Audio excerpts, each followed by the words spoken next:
Hello, welcome to our live stream. I've got the quiz prepared for you today about mental health. So I've got 10 questions. These are fun trivia questions or interesting. There's something for us to learn something. Yeah, expand our horizons, expand vocabulary, practice English in a fun way. So I am Jen. For those of you who do not know me, English with Jen, floating right underneath here. I go live on YouTube twice a week at least. On Tuesdays, like today, with a quiz with our topic for the week. And then again on Wednesdays at 3 p.m. German time. And we continue on with our topic. The first topic, the first time that it happens is on Tuesdays on Instagram. And then, here we are. Hi, Karina, darling. Welcome. Nice to have you here today. And second time now, you're also in the live stream on Instagram. So, okay, I'll pull up our first slide for today, get rid of our banner. If you don't already follow my account, you can find me here. Would love to have you join my community. We have a lot of really wonderful people here who are dedicated every week to connecting with each other and learning English. And there are it's just it's very, very special place to be.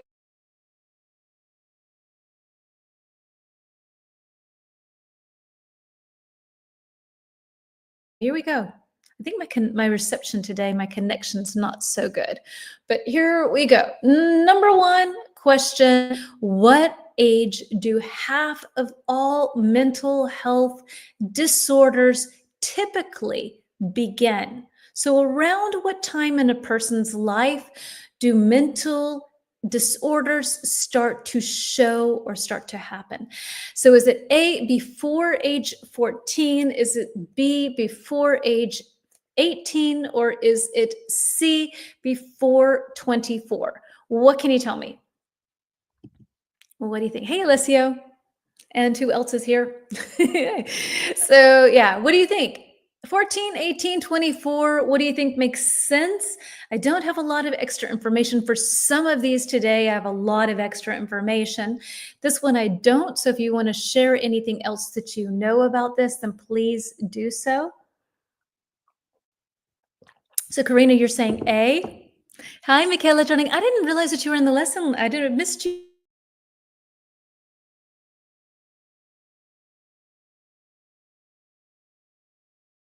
Michaela, what are you saying, Alessio? I don't know if you're working, but so what can you say? 14, 18, or 24? Okay, Alessio's going with A, and so is Michaela. Okay, so for all of you who guessed A, which is literally everyone, then you're correct. At age 14. About 50% by the age of 14 and 75% by the age of 24. So I think it really makes a lot of sense. Hey, Dan, you're correct. Age 14. I think it makes a lot of sense for people, if you're open to it, that you just kind of take around the time you're 18 to kind of take a look, maybe seek therapy, maybe kind of look at some stuff. If you have some baggage, this is a good, some mental baggage going on. Baggage is what we carry our stuff in when we travel, but we can have this emotionally too, emotional baggage. And so to kind of have the opportunity at a young age to just take a look and sort of say, my parents didn't do this right, or I didn't like how I did that. And to kind of come to peace with it at an early age, I personally think is so important, because if we have sort of these early problems, not sorted, not understood, but kind of are known, and maybe we can try to work on them, then decisions like who we marry, where we decide to live, what jobs we decide to do, if we're going to have kids or not, a lot of this stuff I think will come from a healthier place. So hi, Renette. Hello, Jen. Unfortunately, I missed your live on Instagram, but I will watch it later because I like this topic so much. Thank you. And Renette, if y'all ever have suggestions for topics, please, please, please let me know, because I have done so many topics. I'm actually running out of topics. So and I want to do things that y'all are interested in. So thank you, Renette, for the feedback. Okay, Karina, the first problem could be that career they choose. Yes, exactly. Like whether to go to university or not. Some people go to university because the family expects it, but maybe you're better with your hands. Maybe you would be better at being a carpenter and creating and fixing things. So, understanding yourself at an early age and not waiting until you're 40, you've gotten married, had kids, done all these things that maybe didn't make sense for you. My opinion. Yeah. Anyway, I tried to get my kids to go in that direction, but yeah, it's not so easy. I understand. Okay, so let's see. Let's move on to number 2. Pull up, and here we go.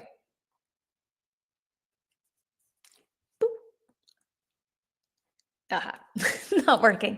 My magical powers are off today.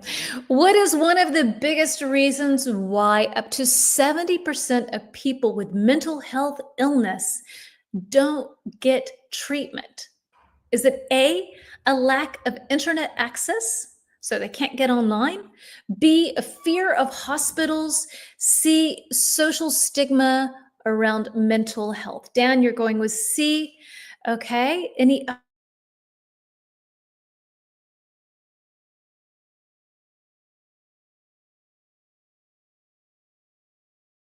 You know what I always say, better late than never. So let's see. What do you think, Yuki? So, Karina, you're going with C as well. What can you tell me? C for sure, at least in my country. I think C for sure in pretty much every country, except maybe Canada and Sweden. And the other ones that I mentioned were ones that have a very open mind towards this topic.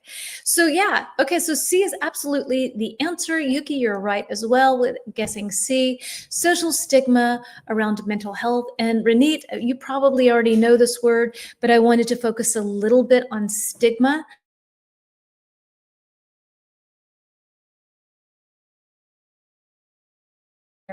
For us. So, a negative feeling or judgment people have about someone because of something different about them. It's often can lead to to a health, like a health problem. So, and you can use it in different things too, not just in this. So, let me look at here. Breaking the stigma about addiction helps people get support they need. There was a stigma attached to people who didn't finish school. So kind of like sort of like this negativity sort of attached to something, the fear of being.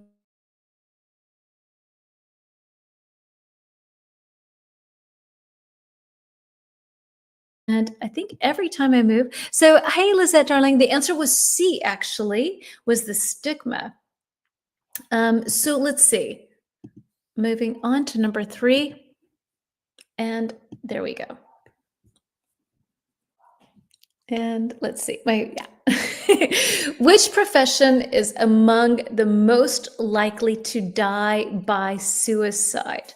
What do you think? So, is it teachers, lawyers, doctors, or engineers? Which one of these professions has a much greater rate? In fact, it's twice as high as most professions, or the general public. That's crazy. What do you think? Okay, so you're guessing 2, A and B, teachers and lawyers. Okay. All right. So Lizette, you're going with C, doctors. Alessia's going with B, lawyers. I can see the lawyer thing. Like if you have a conscience and you're constantly supporting people maybe who don't need it or shouldn't get it. A, teachers. I also get that one too. It's a very stressful job, poorly paid, not really appreciated. Yuki's going with C. And for those of you who guessed C, you are correct, actually. Difficult to guess, but maybe teachers. Okay, nice try, Renit, but it's actually doctors. Doctors have a higher rate, and female doctors even higher. So research indicates that physicians, so doctors, have a suicide rate approximately twice as high as the general public. This elevated risk is particularly pronounced or, like, emphasized, let's say, among female doctors who face 76% higher than women in the general public. I found that really fascinating, that doctors struggle the most with this. Okay. Emergency section doctors. Yes, yes, emergency. Yeah, definitely. I'm sure they are overwhelmed. Good use of that word. Lizette, I knew that because I have 2 doctors in my family and we have talked about it. Really, I had never heard of that. I was so surprised by that. Tend to have more suicidal tendencies by any chance? Okay, so let's see, moving on to number 4. And just as a reminder, folks, we will go live again tomorrow with the second half of our live stream, like we always do. I have a nice lesson prepared for us, the second half of mental health. So number 4, which diet is linked to a 33% lower risk of developing depression? Is it either A, the keto diet, B, Mediterranean?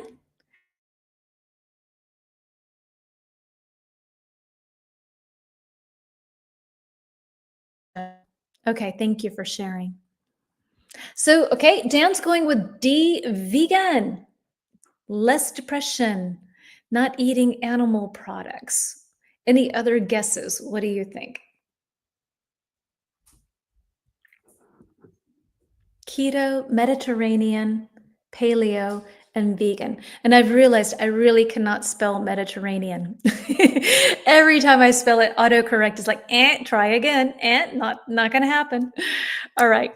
Renit's going with Mediterranean. Lizette's going with Mediterranean. Yuki's going with vegan. Okay, so it's kind of a tie right now. Nope, unless you broke the tie, and it is B, the Mediterranean. I'm just guessing. Yeah, no stress. We're all just guessing here. Mediterranean. And it is, ding, ding, ding, for my Italians here in the audience. Mediterranean diet evidently is linked to a 33% lower risk of developing depression. Now, I am a skeptic, okay, because I was like, yeah, okay, the Mediterranean diet is really good. I get that it's healthy, but also you folks living in the Mediterranean area, you have a lot more sun. I just see it how it is for us. I love that diet. Me too. But, I know how it is for us in Hamburg, where, as of winter, like at 3 o'clock, 3:30 p.m., the sun is gone. So we don't have so much sun and it rains a lot. So I was like, I don't know. Is it because of the diet or is it because of the sun? And actually, it has to do. They've done a study where they gave people food, the Mediterranean diet, in areas where there wasn't a lot of sun, and it had the same effect. And Yuki, I am glad you asked. What is the Mediterranean diet? The Mediterranean diet is vegetables like tomatoes and spinach and eggplant, and fruits like oranges, grapes, and berries, whole grains like oats, brown rice, and whole wheat bread. Bless you, Peter. And then we have legumes, which offer protein, fiber, and nutrients. These are black beans, kidney beans, and pinto beans, chickpeas, olive oil, fish and seafood, nuts and seeds, herbs and spices, I guess like rosemary and basil and things like that, and not so much red meat and not so many sweets. When you feel depressed, you start eating.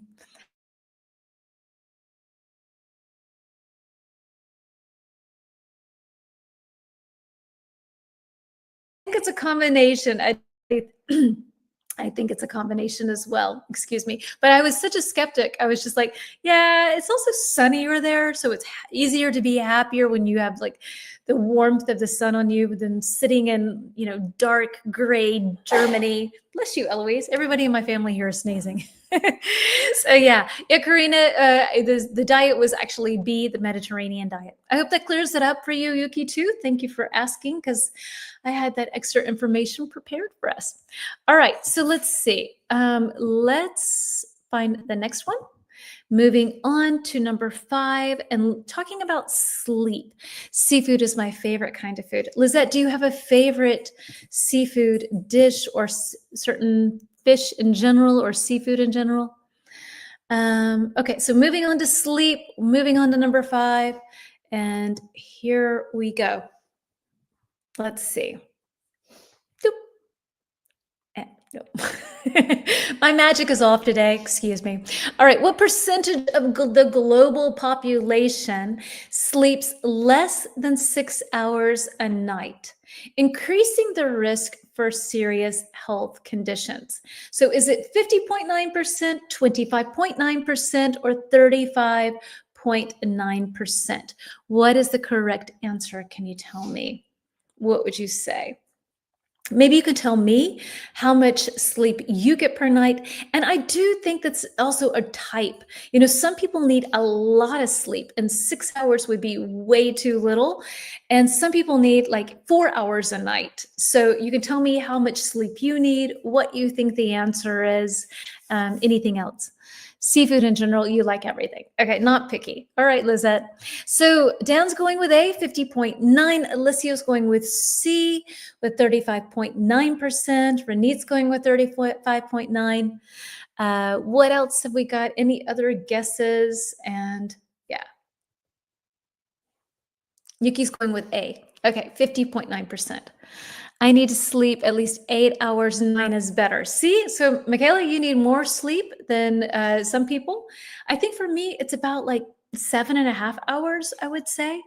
And now that we're back, that we're doing this thing where we leave our phones upstairs and go downstairs without an electronic device and read before bed, I'm getting a lot more sleep. So I'm really happy about this. It's good. Karina, B, 25.9%. Lizette, you said A, 50.9. Okay, so we're a little all over the place, and the correct answer is actually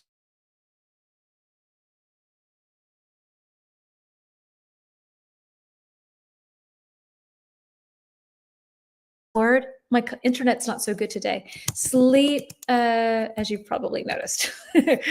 For me, 6 hours. Okay. Sleep deprivation. Oh, is that kind of correct? No, deprivation. Deprivation. I hope that's correct.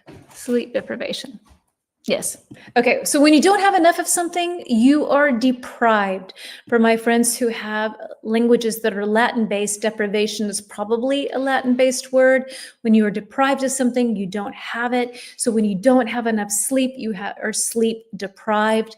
And when you don't get enough sleep, and this happens a lot, it's chronic sleep deprivation. It can cause obesity. It can cause type 2 diabetes, heart disease, and depression. So sleep is really, really important for our mental stability. So yeah, I think that we can move on. All right, let's take a look and move on to number 6. And we're going to talk about sort of mental exhaustion. So I've got a word that is new for me. So I wanted to share it with you. I thought it was kind of interesting. So yeah, number 6. And so sleep deprivation. You can be deprived from many things, actually. So what is the term for mental exhaustion caused by a lack of purpose at work? A, burnout, B, blackout, or C, bore out? Which was the answer? Okay, no problem. It was 35.9% C, 35.9%. So not 50.9, not 25.9, 35.9%. Burnout. Hi, Lorena, darling. Welcome. So, okay, we've got burnout. And any other guesses? And I just want to point out one word that's a little deceptive here. By a lack of, a lack of. Sorry, what was the answer for number 5? No problems. Maybe I didn't say it even. Sorry. There was 35.9%. Excuse me if I didn't say it. So yes, C was the correct answer, 35.9%. My apologies if I didn't say it. So we have A, burnout from Karina as well. Renee's going with C, Lizette's going with C, and the correct answer, Michaela's going with A, is actually, and hello, Mel's dear, welcome on board. The correct answer is bore out, C. I had never heard that. So when you have a lack of purpose, when you have nothing to do, when it's so boring to go to work and you look at the clock and you're like, I have nothing to do here. I am not stimulated. This is not inspiring. You can have something called a bore out, which I had never heard. I thought that was very interesting. Burnout is more when you are overwhelmed, you have too much work to do, you're incredibly stressed because of that. Blackout happens when you don't remember. Typically, people who've had too much alcohol, who drink a lot and have a lot and they don't remember anything, you can have a blackout, which can be a mental sort of situation as well. Maybe also not with alcohol, I'm not sure. But yeah, so I thought that was very interesting, a bore out. Chronic boredom under stimulation. So not overstimulation, which would be more burnout, under stimulation, feeling unfulfilled at work and doing meaningless and repetitive. So same things over and over again. Burnout is for stress and for the overworked. Also, I've never heard of it, just guess because of the meaning of burnout. Yeah, and the lack of, right? The lack of purpose, I think, too. Yeah, I thought that was kind of interesting because I had never heard that term. And so I'm glad to share that all with you. And we all kind of learned something new together.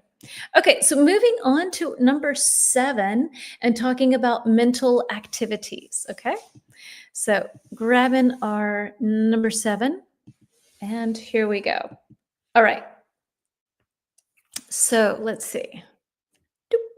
What mental activity has been shown to improve focus, reduce anxiety? So we had increase and decrease in our last lesson just a minute ago, and now we can have reduce to lower it. So reduce anxiety and boost empathy. So improve it. A, watching TV, B, reading fiction, or C, playing video games. Which one do you think has really been shown to be very good to stimulate mental activity? What can you tell me? So Dan's going with C, playing video games. Okay, and maybe this is a question of someone's personality. So I don't know, but I'm sure they tested all of these. So I don't know. I'm not sure. A lot of Olympians get burnout after Olympics, and a lot of athletes who missed Olympics tend to get bore out after they missed the game. That could be. That could very, very well be. We were just talking about this the other day, like these people who are Olympians or really good football players or athletes, like their career is for just such a short period of time. I think you have to be a very grounded person to handle that after your career is over, because your career is over when you're very young. And then what do, right? So when your whole life has been defined by this one thing you do well. So let's see, B. Lots of people saying B, all kinds of reading and B. So the answer is actually supposed to be B, reading fiction, which I guess in a way, because when you read, and especially maybe with fiction, you escape into another world and you take yourself away from yourself. And maybe it's just that sort of like light mental detox to just kind of sweep you onto it, like another sort of stream of thought, perhaps. I don't really know the reason why, but I thought it was interesting. I thought I would share it with you. So let's see where we're headed to next. We're talking about the body now, a different body part that is, I think, connected to moods. So let's see. What is that called? Piscatius medicatum. Hey, Gracie, darling. I'm not sure what that means, sweetie. All right. So number 8. Lizette, I'm reading in general. I think reading in general. Yeah, maybe reading in general. Okay, so which part of your body is directly connected to your brain and may influence your mood? So whether you're happy, whether you're sad, whether you're feeling super elated and happy. So, okay, what do you say? Is it A, your liver, B, your skin, or C, your gut? And guts are like your intestines, the stuff inside your stomach. Hello, Hugo. Welcome to our lesson, and thank you for answering. We've got C, gut. Lorena's going with gut. What else have we got? Anybody else going with gut? And Dimithu, hello, welcome to you. We have a B from him. So what else? Lizette's going with C. Renee's going with C. Any other guesses that you can tell me? And your gut, just to kind of give everybody a feeling here, is your stomach and your intestines. And you can have a gut feeling, for example. So a lot of people guessing C. And for those of you who guess C, you are correct. Evidently, hold on, there's something that's called the gut A and B. Yeah, maybe. I don't know. So the answer here is supposed to be C, but I'm not a doctor here. I don't know. This is just what I learned. So I found out whether it's right or wrong. I don't know 100%. But gut, and it kind of makes sense. We talk about our feelings. We say we have a gut feeling. So it's like something where you just feel it in your stomach. You can't explain it with logic or with, any kind of real process behind it, but just inside you feel it. You have a gut feeling that person's lying to me, or I have a gut feeling that that's a good person. I have a gut feeling this is a way of saying that. And also, I guess they have found that the gut and the brain are somehow linked together when it comes to emotions. I have a gut, so not good, feeling. And I'll pop that up for us. I have a gut feeling, something you kind of know instinctively. You can't really describe it. And let's see what else I want to tell you. So evidently they talk to each other.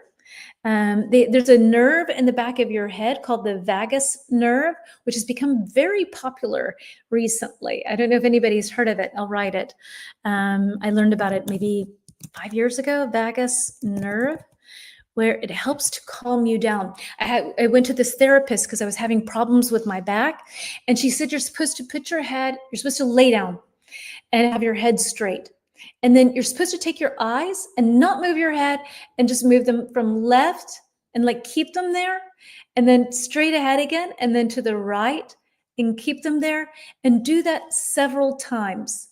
And that if you do that and kind of slowly, then it will help you to calm down, help you to kind of like reboot your whole nervous system, the vagus nerve. All right, doctors, because they are contact with medicine and no. Okay, Gracie, I think you're answering things earlier. All right, and if they are ill, most of them are not. They don't get treatment. Yes, nice to know that. I thought I had a God feeling. Yeah, it does sound like that, right? It does sound like a God coming from your stomach, this feeling you have here. And yeah, anyway, so, okay. So, and something that's important here is having good bacteria in your stomach.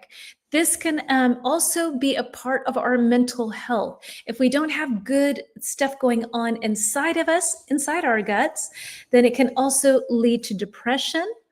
When things are regulated, then it can lead to 90% of our serotonin, our happy feeling chemical. If your gut is not in balance, then you can, you feel more tired, more stressed, anxious, and sort of down and depressed. If your gut is healthy, you're calmer, you're more, focused. So maybe I need to get my gut checked. And you're in a better mood. Okay, so these are all things to deal with your gut. The healthier, also Mediterranean diet, exactly. Okay, so let's see. Let's move on to question number 9. And we're talking about a country that has something very interesting. I had never heard of this. I am curious to hear if you have heard of this. So let's see. And I have a gut feeling I will remove that. And let's see. Here we go. Which country is known for having a national focus on gross national happiness instead of just economic growth? You will hear a lot of people talk about economics and say the GDP, the gross domestic product, talking about how much money a country makes. And in one of these countries, and either A, Bhutan, B, Australia, or C, Finland, they're not as concentrated on that. They have the GNH, the gross national happiness. Which country do you think it is? The weather helps a lot, Narmut, for sure. Okay, so Demetrius going with C, C, C, C, C, C, C. Yuki's going with A, with Bhutan. Gracie, people are happier in tropical countries like Brazil. Poor but happy. Okay, maybe it's just also open-mindedness, perhaps. Lizette, you're going with C, with Finland. Any other guesses that we have for this? Renit's going with C. And what can you tell me? Okay, so a lot of people have guessed C. And I put that on there because that's what I thought it was going to be. But it's actually not C. It's actually A, Bhutan. So this blew me away. I had no idea. So Bhutan, a small kingdom in the Himalayas between India and China. It's a country actually I would really like to go to, but it's really difficult to get inside of it. You have to get, they only let a certain number of people per year, and it's expensive because you have to have a visa. They're very, very strict about who comes in. But anyway, should be great, great, great for hiking. But it's a small kingdom. And since 1972, they have been measuring the happiness of their people in Bhutan. They look at mental well-being, cultural values, environmental care, good governance, health, education, time use, community vitality. So I guess like how well the community is getting along, and living standards. And it's very important for them that they have not only a high GDP, but a high GNH. I found that so amazing. The idea has inspired a number of other countries. Before, no other country had thought of this. And now many, not many, but some, maybe Finland, does this as well. But yeah, they regularly try to figure out and to see how the community is doing. Bhutan is an Asian, a Buddhist country. I thought it was a Muslim country. Okay, I had no idea. Okay, a Buddhist country. Makes a lot of sense, I think. Let's all go to Bhutan. Yeah, let's have a lesson on Bhutan. If I ever go to Bhutan, I will definitely go live there. How about that? All right, last but not least, let's move on to our last question for today. And we have number 10. And here we go. All right, so here's number 10. Let's see. Okay, SAD. This is an acronym, okay? So SAD is a type of depression linked to A, reduced sunlight and seasonal changes, B, excessive screen time and digital overstimulation, C, environmental noise pollution.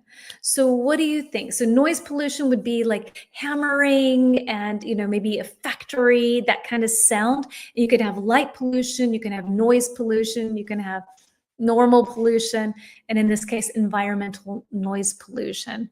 So what do you think? So Demetrius going with B, excessive screen time and digital overstimulation. Lizette's going with A, Yuki's going with A.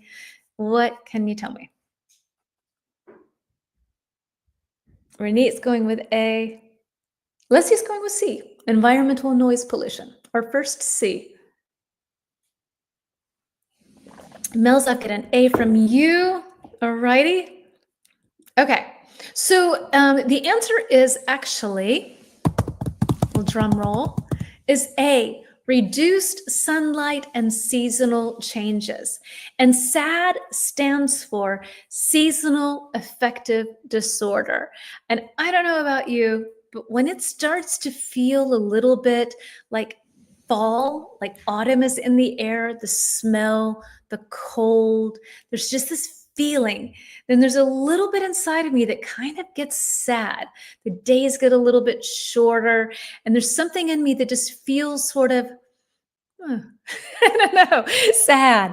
I don't know if you have this as well, the seasonal, what is it? Seasonal affective disorder. Do you have sad as well? I definitely, it's not a disorder. I think in my case, it's just, a light sort of feeling that things are coming to an end somehow. I don't know. Does anybody else experience that when seasons change? Maybe for you, it's a different season. Yeah, for me, it's definitely going from summer to fall. And I feel kind of just, I get the blues, a little bit at the blues, just a little bit. So folks, thank you so much for showing up and spending some more time with me. For those of you who were in the EWA lesson and now you're back here, thank you very much. This has been, 2 hours and something. I have no idea. Yeah, thank you. Thank you for your time. And for those who showed up just for the quiz today, thank you for that as well. And I hope to see you all tomorrow, same time as always. Looking forward to sharing the lesson with you. Thank you. Thank you. Autumn and winter is my favorite season, so it makes me smile. Okay, so then you don't have that then. You don't have sad when it comes to that. I don't have seasons in my country, so we're always happy. Oh, lucky you, Lizette. Very lucky you. Okay. I think that's all for today. I will give you some homework tomorrow. So if you want to practice more English after our lesson tomorrow, I will do that. Take care. Thank you. Thank you so much for all of your kindness. Thank you, Karina. Thank you, Mels. Thank you, Lorena. Thank you, Lizette, Michaela, Demithu, Yuki. I think I said Alessia. I'm not sure. Renit, I didn't say earlier. Who am I missing? I feel like I'm missing someone. I don't want to miss someone. Gracie, if you're still here, sweetie, going through the live stream. Thank you, thank you, thank you. I always love it when people show up. It doesn't matter if it's late. Hello to you, Hugo, again. A new person on board. All right, anyway, have a great day. Hope to see you tomorrow, 3 p.m. German time. If you hit the notification bell, it will notify you when I go live here on YouTube so you can catch it easier. Just a little tip. Anyway, take care. Have a lovely day. Bye.